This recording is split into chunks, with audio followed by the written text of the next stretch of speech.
Hi, everybody. Welcome to Homemade. I'm Chef Diana here with our fabulous partners, Dorot Gardens.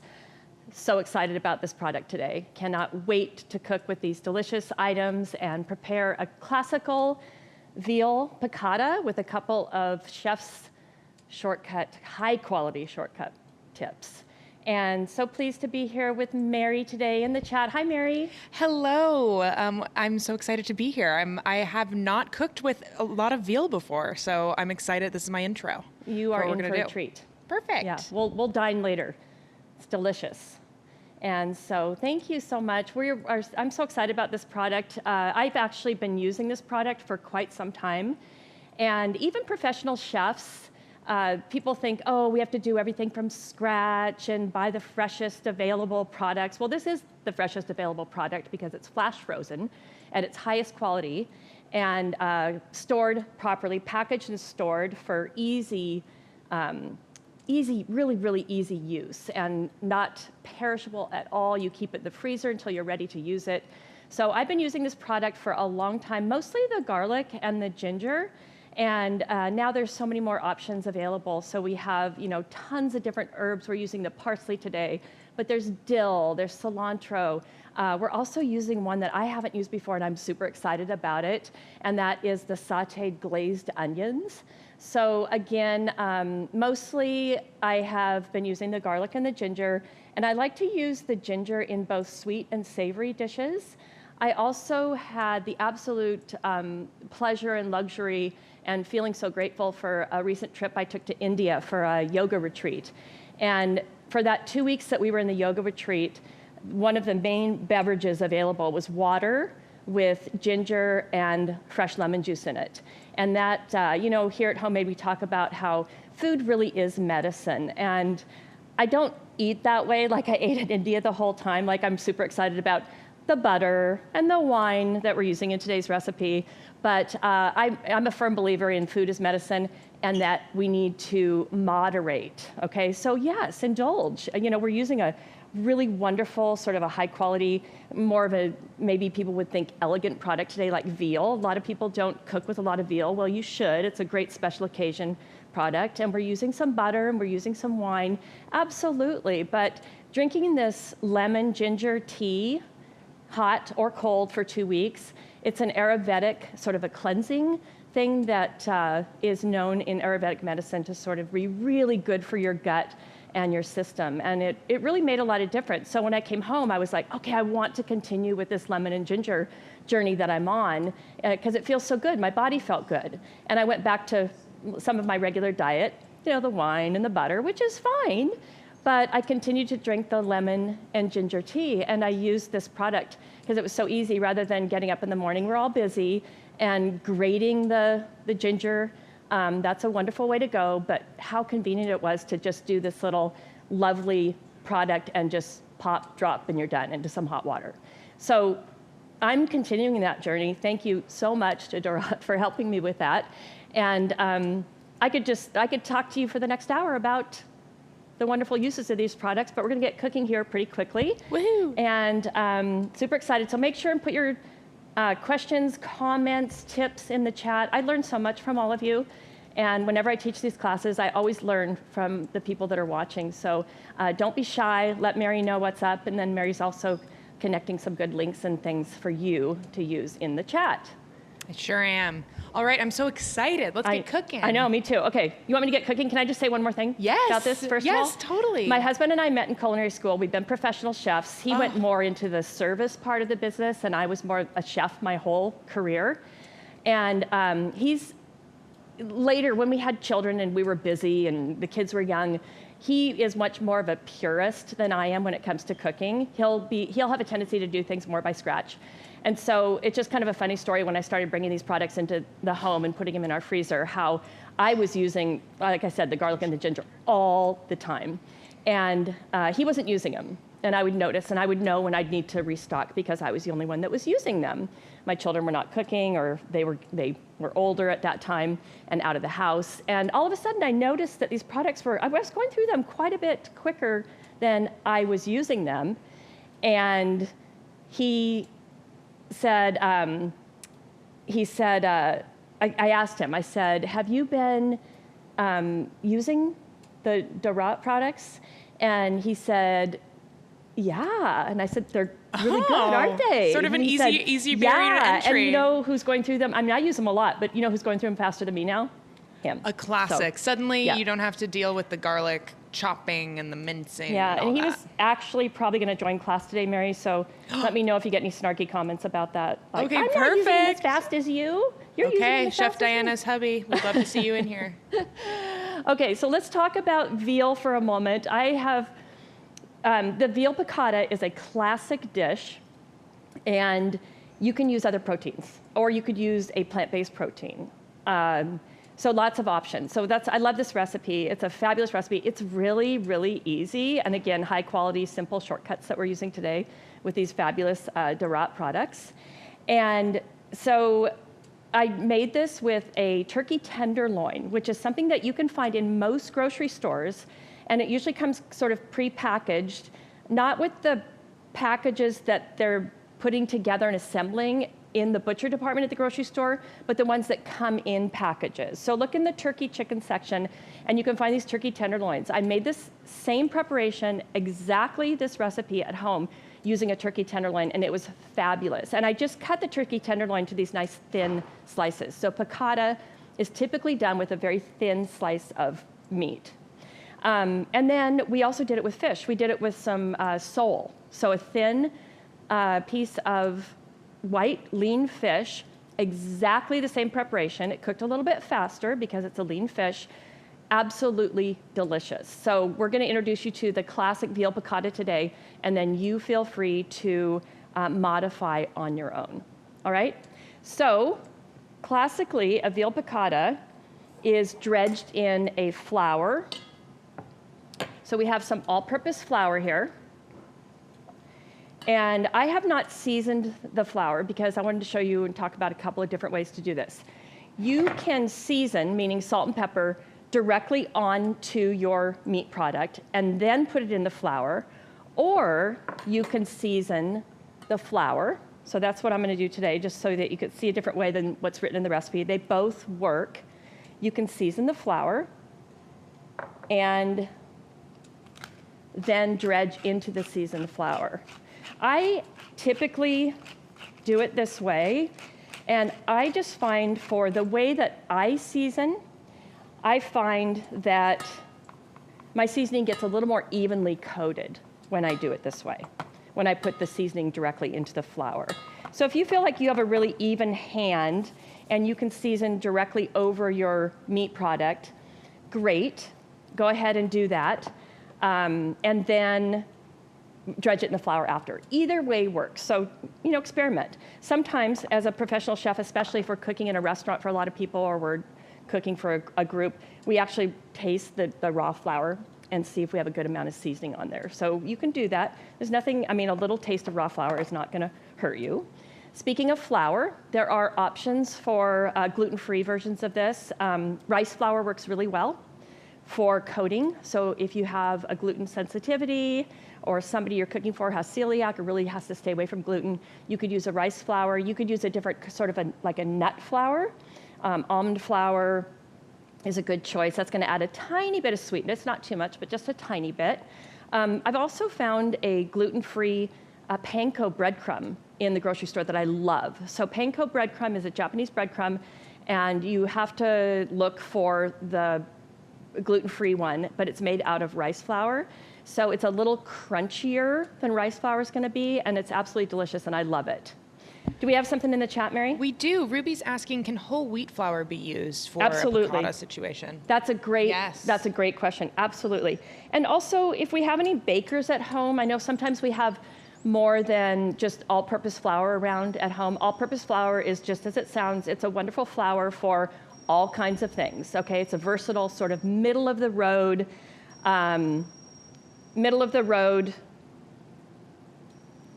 protein content flour.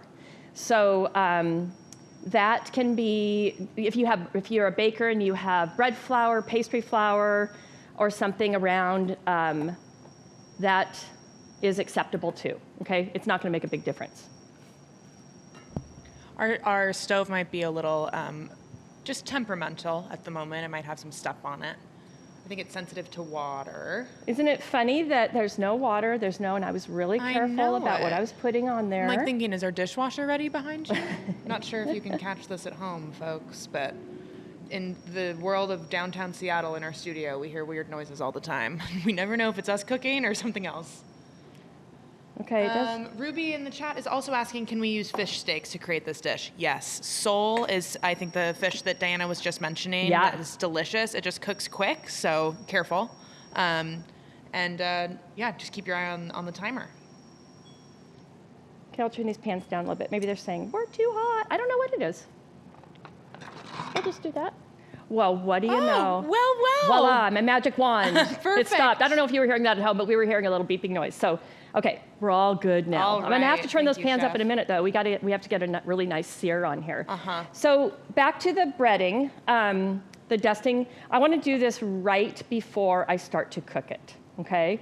So I need to get ready to cook it. I'm not quite there yet. I wanted to talk to you a little bit about mise en place. So mise en place in the professional world means everything in its place. So we practice mise en place in the restaurant industry.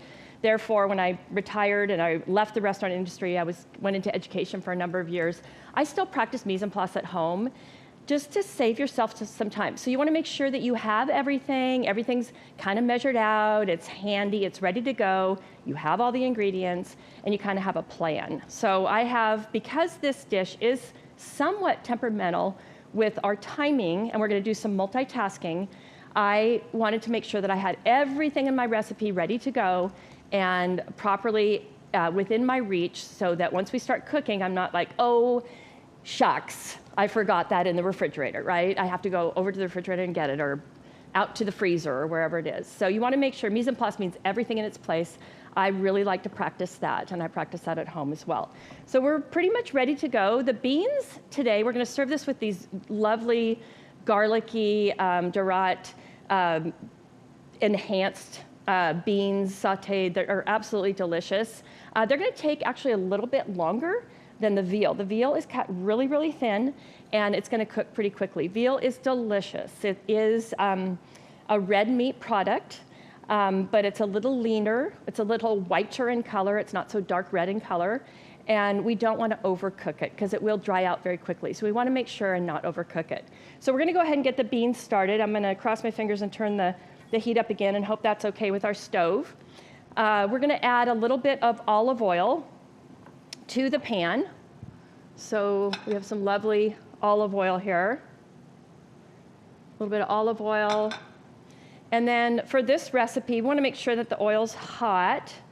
And you can tell that I always heat up my pans first, so that when I add the oil will get hot right away and doesn't have a chance to sort of what we call denature.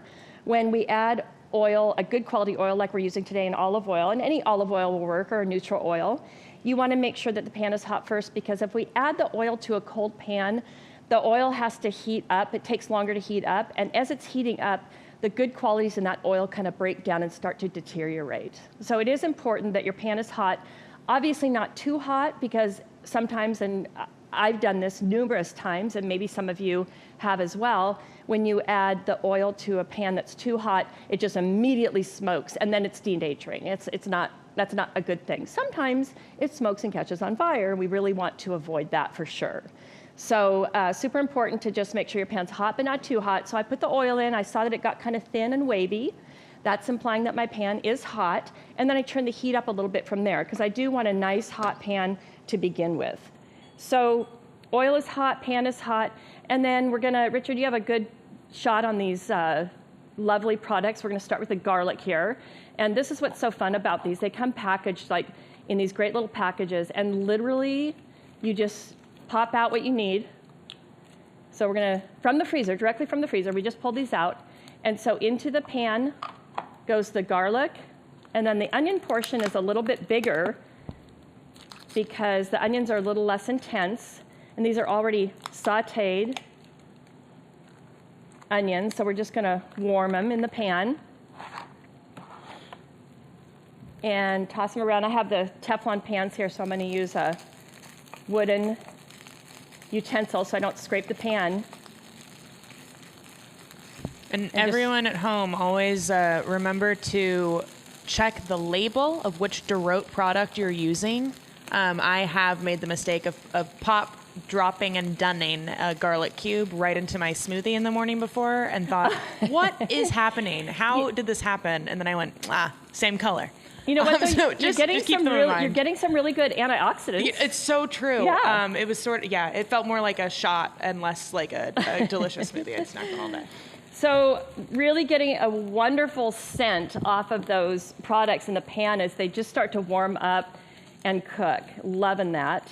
I'm going to season just ever so slightly right now with a little bit of salt and pepper. I can always add more later, but you really want to be careful when you're seasoning. Always season as you cook, because the purpose of salt, and I'm talking mostly about salt and pepper, the purpose of salt is to enhance the flavor of whatever you're cooking, okay? The purpose of salt is not to make things taste salty, it's to enhance the flavor of whatever you're cooking. We're gonna put a little pinch of red pepper, crushed red pepper in here. If you like a little kick, Mary, you like a little kick? Yes, please. You seem like a little kick kind of gal. I sure am. Sure. But if you don't like a little kick, no judgment. Whatever. Don't put those in. They're optional. Just skip them. Okay, so we still have a nice little sizzle. We've got a good pan size, meaning they're spread out. They're not like absolutely in a single layer, but they're not stacked on top of each other. So they're all the beans are getting some good heat from the bottom of the pan. And then we're just gonna move them around. And then to finish these, you know what? There's another thing I love about this recipe. There's so many things I love about this recipe. The other thing is often when we saute green beans, we blanch and shock them ahead of time, meaning we dump them into some hot boiling water that's been seasoned with salt. And then we drain them. And then we typically, if we're not gonna cook them right away, we plunge them into ice water. And then we proceed with cooking. So with this recipe, there's no need to do that. You just start them from raw. They've been trimmed a little bit. These beans did have the end on that was attached to the vine, and I just took a little paring knife and trimmed off the ones that had that little end, that sort of tough woody end. And then the bottom end is very tender, this little tapered end that hangs from the vine. You don't need to cut that off. In fact, please don't. Leave it on, okay? Do leave it on. All right, so we're using chicken stock twice today, little chicken broth.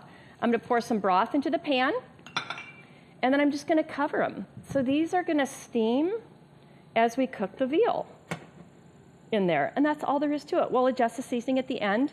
Option to add a little bit of butter, more butter, why not? We're doing it today, let's just go for it, right? A little butter and a little fresh lemon juice at the end, just to add that little creaminess, richness with the butter, and then a little bright note with the lemon. How easy is that? Anybody? I mean, you can make it even easier. Use frozen beans, like Ruby's suggesting in the chat. You could even throw this recipe in an air fryer. It'll have a different texture for sure, but it will be quick and easy, and the flavors will still be there. Just capers and lemon, I can't get enough, and I don't really care what protein it's on, so right. you can really just mix and match with that. I got a nice piece. I'm going to eat the veal. I have a nice piece of cardboard over here for you. Yeah, too. Exactly. Perfect. Oh, that was nice. That glove didn't stand up to my handling of it here, but that's okay. I got this part protected. Perfect. I don't typically wear gloves when I do this at home. I'm breading the veal at this point. I don't have a sink handy, and I hate to turn my back on you all. So, and some people don't like to touch raw proteins for whatever reason. Yeah, and not that's I. Okay. And post-COVID, I have boxes of gloves at home, and probably some of you do as well. Pre-COVID, I didn't often have gloves around, but we often do. So if you're one of those people that doesn't really like to handle raw meat, just chicken, totally fine and understandable. Or, getting this flour mixture off of your hands takes a few minutes or a minute under the running water. Just put on a pair of gloves. So these have been blotted dry a little bit. We have 4 veal cutlets, and beautiful, beautiful veal here, kind of like I mentioned earlier, sort of a special occasion product. So chicken, fish, we already talked about some of those other proteins. Pan is heating up. I'm getting the pan nice and hot because we really are going to want to sear this quickly. And then I'm just coating it both sides. And I'm going to shake off a little bit of the excess. Now you want to do this right before because the veal or the protein, whatever you're using, has a tendency to soak up that flour and it gets a little bit gummy. It's not a terrible thing. It's not going to ruin your dish. But if that happens, you do this too far ahead and you decide you need to go answer the door or whatever, and it gets kind of gummy, then just redredge it. Just keep the flour until that point and then redredge it, okay? So we're ready to go. I'm going to go ahead and put the oil into the pan. It's pretty nice and hot. And a tablespoon of butter. I'm going to add a tablespoon of butter here too. And it's hot, you can tell, but the veal's going to cool it down, right?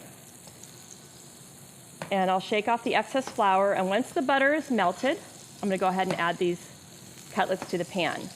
Now I'm going to use a pair of tongs on this beautiful pan, but I'm going to be very, very careful to not scrape the bottom of the pan. I want a pan that's large enough so that these can each have their own place and not touch each other. So they can come really, really, really close, but they need to have just a tiny bit of space in between them. You also want shallow pan so that you don't get a lot of condensation and moisture up the side, okay? So if I had a pan here that had high sides, and I have this heat, I'm gonna get some moisture up around the sides of the pan, and that moisture is going to drip down into the pan. That's going to kind of defeat the purpose of me wanting to get really nice caramelization on here, okay?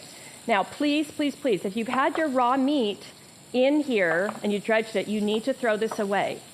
There's raw juices in there, and you cannot use that again. Don't put it in the refrigerator and try and use it again. So you need to throw that away. It's not food safe anymore for consumption. So when you do make your mixture of flour. Flour's, it's not expensive, but we're always trying to save money and not throw food away. So just put a little bit in there. You can always put some more in there if you don't have enough. But you do need to discard that when you're finished.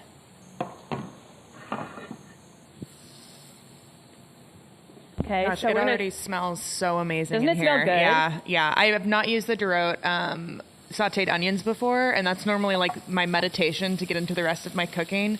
But it does take so long. Like 3 minutes is so long to me. But anything to speed it up. I love that folks in the chat are already saying that they saute their own onions and freeze them. Dorot's already done it for you. Get in here. Yeah. Anyone else have any questions in the chat for what Chef Diana's doing? It's a pretty simple preparation, but when done excellently. Oh my gosh, those look beautiful, Chef. So nice caramelization. Mm-hmm. See what that dry coating of flour does? And it's just flour. Often we cook like this and we do a method called, a prep method called standard breading procedure. So the standard breading procedure is typically like a milk and then an egg and then breadcrumbs. And it's a lot. It's a thick coating. So when we have a delicate piece of meat like this, and we want really the flavor of the delicious veal or turkey tenderloin or chicken or whatever you're using, we really want to taste the meat. And when you make a piccata, it's important to not have a thick coating on there. Sometimes that thick coating is delicious on a nice big piece of fish or something. But for this preparation, we really want just that light coating, but we want, that flour is going to serve a couple of purposes here, actually, which we'll see in just a couple of minutes. But you do, look at what nice crispy coating that did, okay? So the veal is not cooked all the way through yet. We're going to cook a little bit more, but it's nice and brown on both sides. So we're going to go ahead and pull it from the pan, and then we're going to make a pan sauce. So this is, we're so fancy here today, aren't we? But this is so fun. So in the pan sauce here, all of that is wonderful flavor in the bottom of the pan. You get a close-up on that, Richard? Like, look at that. We call that, actually there's a name for that. It's a French name, and it's called fond. So we're very fond of fond because it's flavor. We sure are. And so we want all of that flavor in our sauce. You don't want to drain that fat off, okay? The fat has a ton of flavor in it. So we're going to start with the garlic here. And our beans are cooking along really nicely. And also I just love this, that you just open this up and you just pop through this little plastic. So you don't even get garlic on your hands? No. Is that what you're saying to me? And it just pops right out. Pop, drop. Big deal. Pop, drop, be done. So I don't want to use my tongs there. We'll go back. It's all going on the same plate. So we're going to go ahead and use the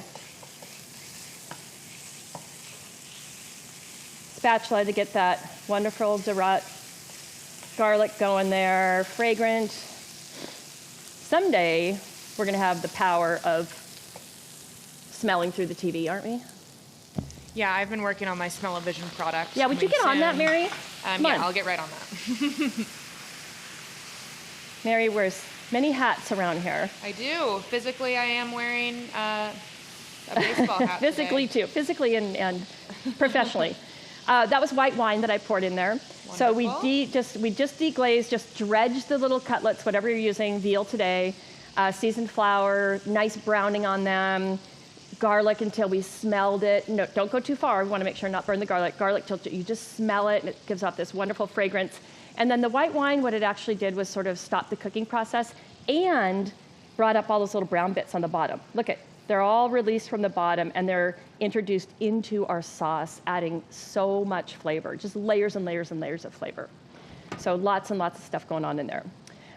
And then we're gonna add some chicken broth. So again, this is nice because we use the broth in the beans, we use the broth in the meat dish. Turn that up, I'm looking for a boil. So what's happening here is we are going to thicken this in a couple of ways. So we're gonna add some butter at the end, and butter, when we add it slowly and melt it into this pan sauce slowly, it's gonna add richness and creaminess to the sauce, and it's also gonna thicken it. Okay, so it's gonna thicken it. One of my favorite thickening methods is reduction. So if you see what's happening here, we've got a shallow pan, we've got all this liquid in there, and you see all this steam rising off of it. That's called reduction. And so the sauce is concentrating, it's getting thicker, and we're losing the water. So I love that. A reduction sauce, pan sauce, can impress all your friends. I know you all are all fabulous cooks already, but you can impress them even further. Yeah, I'm always in the business of impressing them. We had a great sushi roll class with Chef Christo last week, and I realized that I've been going about my friends all wrong. I have to invite them over for labor and actually force them to make sushi with me. That's when the cooking becomes a star. It's a party. Total party. Absolutely. Okay, capers, love those, right? In go the capers, little brightness. Caper comes from a bush. It's actually like a berry, a bud.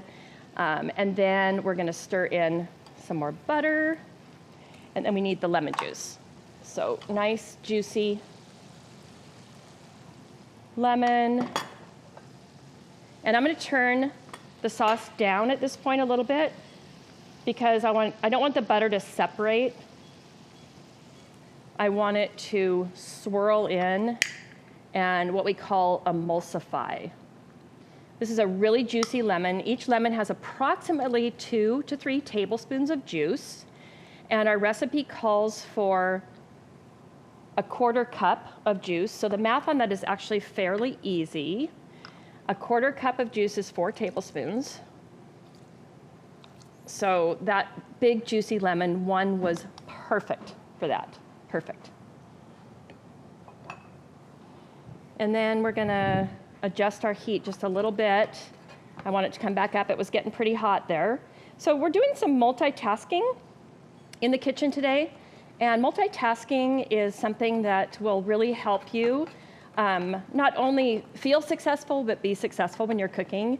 So sometimes, especially if we're trying to prepare this, I mean, this is just a wonderful, elegant meal, but you know, like I said earlier, we're all busy and we're all looking for time savers. So getting your mise en place together and then doing a couple of things at the same time. Sometimes it's necessary, like for today's recipe, that the beans and the veal piccata, if we want to eat it at the same time, it's important to multitask and be cooking them both at the same time. If that terrifies you, take some baby steps. Just challenge yourself and try and do just a little bit here, a little bit there, adding steps as you get more proficient with your cooking. Hi, Mary. Hi. We have a question from Ruby in the chat. Okay. Can the leftover flour be used for the roux for the veal, or is that a no-no? Yes. Yes. And Awesome. Ruby, you're great. You obviously have cooked a lot because I was gonna actually go there, but I was like, wait, that might be too much. Thank We you, might Ruby. just overdo it. So maybe too much information. So if you want to make a roux and then you want to make a thicker sauce, you can do this with it. So thank you for bringing that up, and I'm really glad that you asked that question. Thank you for that, because absolutely you could, but only the day of, right? Or then you maybe you do make a gravy that day. You make a roux, which is cooked for a while, and then you freeze that for later. That would be a safe way to use that flour. Absolutely. Yeah, great question. So what we're going to do here is we're just going to kind of baste as we finish cooking the cutlets. And we'll just let those kind of do their thing. If you wanted to add a little more butter, you could. It would thicken, it would enrich. We're using unsalted butter, so it really wouldn't affect the seasoning at all. But it's still reducing, it's still simmering, we're still losing some, you can see some steam rising, so we are still reducing that sauce, which is going to make it a little more flavorful, meaning at some point it could become too salty. So let's just take, again, taste as you go. Let's take a little taste of the sauce. Oh my gosh, it's so good. It's really bright with the lemon and the capers, and I love that. It's really bright. It's not too salty though.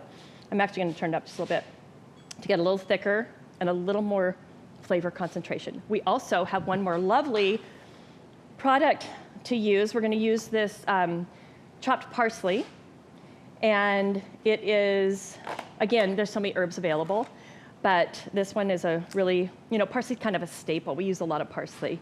I do, and it's so nice to not, sometimes I will be, let's add a couple of those and let them pop and drop, and then we'll stir those in. I sometimes will be deterred by a recipe if it has like, okay, minced garlic, chopped parsley, chopped chives. Oh yeah, that's my main deterrent. I mean, seriously, like first of all, you have to buy, if you're not gonna buy a product like this, which you should, but you have to buy usually a whole bunch or a whole little package, and we often don't use the whole package. So that's another just beautiful thing about these products, is that they're in your freezer and you just, what you need. They're portioned for you. And then you just use what you need and then put the rest back in the freezer. And one more thing to love about it. Okay, so I think we're just about there. Option to finish the beans. Let's take a peek at them. Oh my gosh, they look beautiful. And they stayed nice and vibrant and green, even by not doing that blanching thing ahead of time. We can also add a little more butter, if we would like, to the beans and stir that in. Like I said earlier, why not? We're here anyway. I just happen to have that extra little bit of butter. So let's go ahead and use that. And then we need to taste these two. You could also add a little lemon juice. That's in the recipe as an option to here. Because my veal sauce is so bright and has the wonderful citrus flavor, I'm not going to add the lemon juice to the beans, because I think we've got enough lemon going on here, like the perfect amount. When you're putting a dish together and you're serving a couple of things like we are today, you don't want everything to taste the same. So I'm going to go ahead and omit the lemon juice in the beans. And in the recipe it says optional, so completely up to you. If you're really into that and you want more brightness, great. Nothing wrong with that at all. So we're going to go ahead and just plate everything. I've got some nice warm platters, and these are going back in the freezer for later use, for sure. So we'll put the beans in here, and then I didn't taste the, I said I was going to taste the bean, but I didn't. I can surely smell them from the oh my gosh. dust. You know that little pop of herbs? They're hot. I'm holding this. I'm going to put it in my mouth because it's really hot. It's burning my hand. They don't need a thing. They're totally there. Perfect. Totally there. So let's use tongs carefully on this beautiful pan. I'll go ahead and pop the beans in here. Anybody inspired to try veal for the first time, Mary? Or I am. What are we thinking in the chat? Are you guys veal eaters? Let us know. We have some interest in the cilantro pods as well. Yes. I know that we're not using them in today's recipe, but I sure hope they roll them out to more stores ASAP. Yeah, and you know, sorry, did I interrupt you? Go for it. I didn't mean to interrupt you. Oh, no, putting that's all that okay. juice It on just, it's hard to, I think a couple people are noticing in the chat that Dorot hasn't quite made it to their stores or their area yet, but fear not, even in my own Trader Joe's a couple weeks ago, I started to see the basil more. So Yeah. Keep your eye on your frozen food aisle. And we were talking about that prior to class and commenting that, you know, when I went to the store, actually when I went shopping last week, my store had quite a few. I was super excited, but there were some that were missing that I wanted. So what do? I'm that person, and be that person. Ask your grocer. If it's your regular grocery store, tell them.